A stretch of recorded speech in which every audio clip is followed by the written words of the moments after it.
So, if I were to be talking to my dad about computers and all that stuff, then very simple. Just go on your play phone and pretend there. Pretend to do things on your play phone. So, I was pretending to go look up Kessler planning, which I can also do it on the browser. That's another way of planning for Stephanie. Now, I have to do it Stephanie's way. I have to use statements and not ask questions. I told my dad I didn't want to, he told me to shut up, and I told him I didn't want to shut up. I wanted to do it Stephanie's way. I wanted to do my statements, but I wanted to do it in Stephanie's way. However, Grandma did told me Catherine was fiction. I didn't like that answer. My mental computer also failed to process that. And guess what else happened? It broke. Remember when Grandma told me Catherine is fiction? My mental computer failed to process that. And it broke. And guess what I had to do to get it fixed? I had to update the software. I had to put some positive things in there that will make it feel better. I had to program some positive things in there. Like I did. I tried to use statements. I installed that app on my play phone, but on my mental computer it's very different.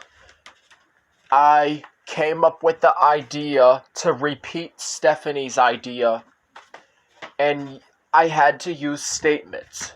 Using statements is better than asking questions. Because rather, if a question may be a setup question or might just be a question that's really bad, like the worst setup question, asking about the Catherine book being true is now a setup question because Grandma did not agree that it's true.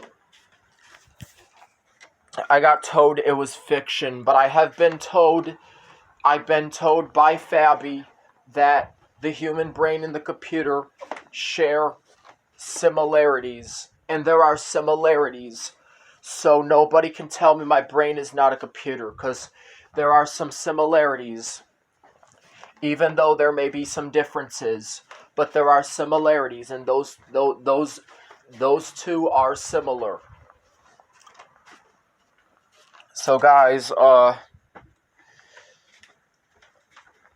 I just love it when I can go on Google and go on YouTube and see if it's true that the human brain could be seen to be similar to a computer's input, which it would be similar to a computer's input.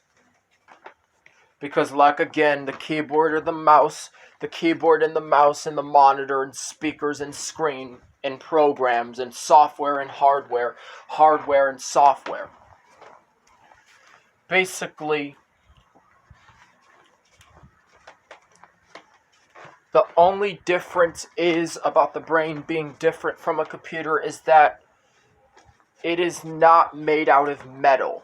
It's only made out of organic material. So, they do have some similarities, but the brain, in fact, computes. It computes. It processes and stores information.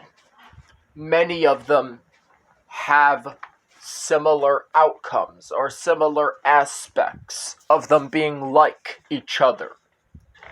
But one single thing,